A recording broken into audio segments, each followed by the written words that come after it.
Live your life like you're the hero in your movie. Pretend that's you. Right now, you're in the part of the movie that starts and it shows you as a fucking loser. Live your life like there's a documentary crew following you around and you are analyzing your own behavior. Do what you would want to do so that your kids one day would look back at it and look on it with pride. Like, wow, my dad was a bad motherfucker. He really did what he had to do. Wow, my mom really got her shit together. Alors là, attention, parce qu'il y a beaucoup de personnes qui interprètent mal ce conseil et qui se disent « si je dois vivre ma vie comme dans un film, c'est parce que je suis une star ». Non, c'est pas du tout le but du conseil. Au contraire, tout le monde est focalisé sur son propre film et sur la cohérence de son propre scénario. Si aujourd'hui tu as le sentiment d'être observé, jugé et critiqué par des personnes, relax, ces personnes ne pensent sûrement pas autant à toi que tu l'imagines. Lorsque j'ai commencé à créer cette chaîne YouTube il y a quelques années et que j'étais encore étudiant, j'avais peur d'être jugé par mon amphithéâtre. J'avais peur qu'on se moque de moi. Mais en fait, la réalité, c'est que tout le monde s'en fichait. Tout le monde était concentré sur ses propres études. Et oui, ensuite, évidemment, si tu crées des choses qui ont un impact, tu vas avoir plus de visibilité sur toi, mais à ce moment-là, tu seras beaucoup plus préparé à ça que lorsque tu avais commencé un projet. Donc lorsque je dis de vivre sa vie comme dans un film, ça ne veut pas dire que tu es une star, mais ça veut dire que tout le monde est concentré sur son propre film, et donc que tu peux te concentrer sur le tien. Et ça, c'est une très bonne nouvelle. Vivre sa vie comme dans un film, ça veut aussi dire accepter que celui-ci aura une fin. Et je crois que ce qui fait peur à la plupart des personnes, c'est pas que le film prenne fin, c'est que le film il est jamais vraiment commencé. Parce que on cherche tous un sens à cette vie, et je pense qu'un bon point de départ pour donner du sens à son film, c'est de lui donner une morale. Pour vous donner mon exemple, moi depuis petit, on m'a toujours traité de feignant. Je vous avais déjà montré mes bulletins scolaires, c'était pas hyper positif. C'était beaucoup de bavardage et surtout beaucoup de fainéantise. Donc dans le film que j'étais en train de jouer adolescent, l'issue probable, ça allait être un gâchis de potentiel. Ça c'était la fin de film que je voulais à tout prix éviter. Et donc la morale c'était, Grégoire aurait pu gâcher son potentiel, mais il a préféré changer la tournure de sa vie. Et donc la question que toi tu pourrais te poser pour trouver une morale à ton film, c'est d'imaginer dans quel scénario négatif tu pourrais te retrouver si tu ne changes rien à ta vie aujourd'hui. Qu'est-ce que tu pourrais faire pour changer ça?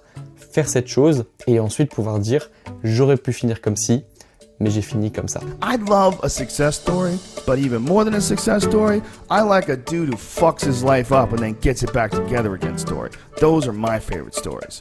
And the way to do that, you gotta think that you are the hero in your own fucking movie, and then you gotta sit down and you gotta write shit down. Write down what you need to do. Alors il y a quand même un point important avec les responsabilités, c'est que de quoi ma position? C'est pour plus me livrer. C'est la position où tu te livres. Du coup, je vais peut-être donner des conseils plus deep. Et du coup, oui, il y a quelque chose de super important avec les responsabilités.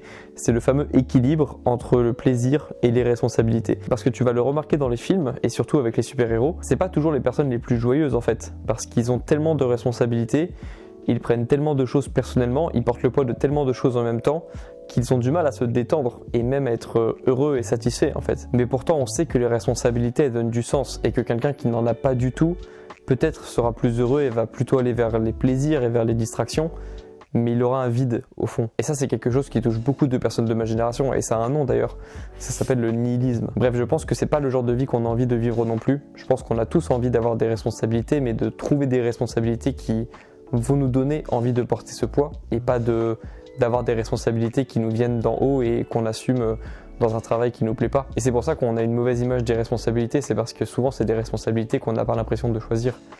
Vous voyez, ça marche de s'allonger. C'est pas deep là, ce dont on parle?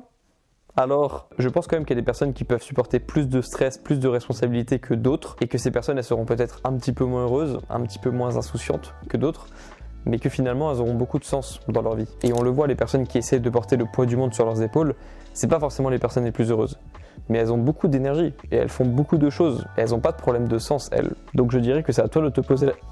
Pardon, je recommence. Donc je dirais que c'est à toi de te poser la question de combien de stress, combien de responsabilités tu penses être capable de pouvoir assumer, et puis de partir du principe que tu vas pouvoir en assumer de plus en plus avec le temps, et de pas être juste un spectateur, d'être le personnage principal.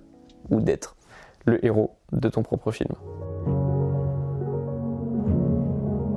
And then the question is, well, what are you leaving out if you're leaving out responsibility? And the answer might be, well, maybe you're leaving out the meaning of life. That's what it looks like to me. It's like, here you are, suffering away. What makes it worthwhile? Responsibility. That's what gives life meaning. It's like lift a load. Then you can tolerate yourself.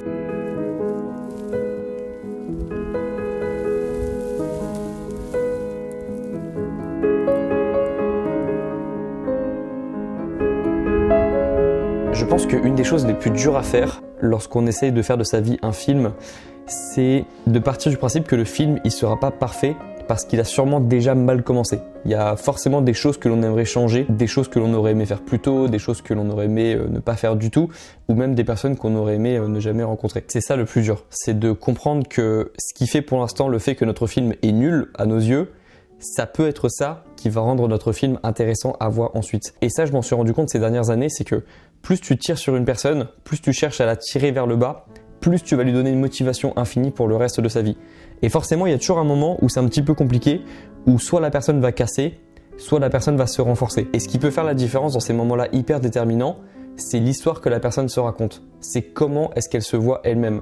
Est-ce qu'elle se voit comme la victime de son film ou est-ce qu'elle se voit comme le héros, la héroïne de son film. Normalement, cette vision des choses, ça devrait nous donner du sens et même de la motivation. Parce que ici, personne n'a envie de dire à ses enfants écoute, papa, maman, elle avait envie de faire des choses, mais TikTok était beaucoup trop addictif pour elle, tu vois. Je pense pas que ce soit ça un bon scénario de film. Pourtant, c'est le scénario que beaucoup de personnes sont en train de suivre. Mais le scénario, il peut se changer avec nos actions. Once you discover one simple fact, and that is everything around you that you call life was made up by people that were no smarter than you. And you can change it. You can influence it. That's maybe the most important thing, is to shake off this erroneous notion that life is there and you're just going to live in it, versus embrace it, change it, improve it, make your mark upon it. Once you learn that, you'll never be the same again.